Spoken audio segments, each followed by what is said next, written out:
Ngasigi video se vitamins A gi maramda khara haijarake mase isada kari kanaba pi aduga watlagana kari nahalakpa yai aduga vitamins A yauba chinjak khara kari dai chaba yai habado yengminasi. Vitamins A sina akhoigi meat ki function sing fazana tawhanba meat ki laina mayam lakpadagi ngakthoi aduga amamba anganbadasu uhanbada yam chawna mating pangi aduna mase yamna kanai meat ki oinasu. Next, infectious disease oiba akhoi viral oina virus kumba bacteria na gai sada nahalakpa yaba sigumba mayam sidagi vitamins A sina kanbada yam isada mateng pangi protect tawra thamba dei saru sarang kalanba ya gumba su phalaga thamba healthy bone teeth sigumba oihanbada yam mateng pangi. Vitamins A sina skin singsu healthy oina thamme yam phana vitamins A wala agadi skin singje dry oirakpa krang lawba dumaina tawba yawi. Mana akhoi mirolaba nupi singi reproduction da yamna kanaba piba angang chawkhathanba healthy ohanbadasu yamna mateng pangi vitamins A sina. Mathangda yamna maru oiba vitamins A se walagadi kari nahalakpa yai haibado deficiency laina sing maru oina mit ta yamna effect lai koina mit ki makhan mayam lai laina night blindness aduga bite spot kaina lai aduga keratomalacia kaina lai siguma mayam se mit ta tholakpa gi chances lai akhoi gi nungdang na mit uraktaba gumba adigi mit ta khoi gi white oi natraga angauba brown machu type ta khoi kasallaga corona khoi gi mit sida lai ba hai tare aduga khoi gi meat singse am dry oiraga ngaksang ngangjallaga uraktaba blur ga chalakpa sigumma mayam se tholakpa yai.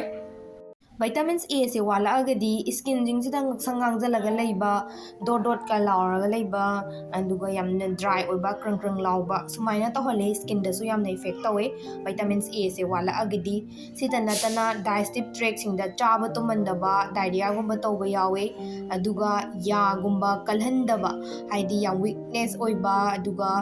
yam tekanba ya se kallaga leitaba sigumba su yamna tawe vitamins A se wala agadi aduga khoi mirol nupi singda vitamins A se watlagidi angang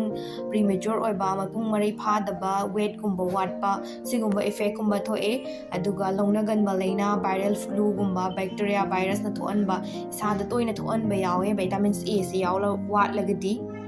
Thangda vitamins A se yam hena aigi sada yauraba chasallagadi kari thohle haiba matamda loss of appetite chaning thaning ba phorok ta bai hona chaning handaba duga kok yamna chikpa oningaga leiba duga yamna tanbai sada hiningdaba active oidaba sigumba tawe duga karigumba kanda khoi liver gumba spleen ga se yam chawtho leiba enlarge tawba yawe duga saru sarang yam narakpa yam pongthokpa swelling tawrakpa sigumba condition khara excess oirakanda thengnaba yawgani. Vitamins A yauba chinja khara haijarake ahanbada sangom da vitamins A gi saruk khara yaugani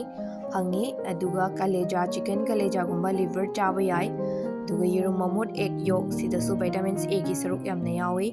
aduga ko liver oil hai sidi supplement ne nga dagi sembane singumusu phangi aduga palak gumba spinach aduga hangam nusida pudina khoi minse sidagisu adum moi khara green leafy ji da phange sigi mana se maite londai kari habano khongdre amrat lips si se vitamins A gi saruk adum phange chabada kanai moi gumba se chaba yai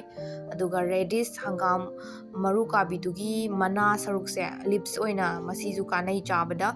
yellow orange oiba ohai natraga mana masing sidai su phange moide carotenoid haribagi form da lakani vitamins A oina phangakadaba hainau gumba adagi awathabi gajar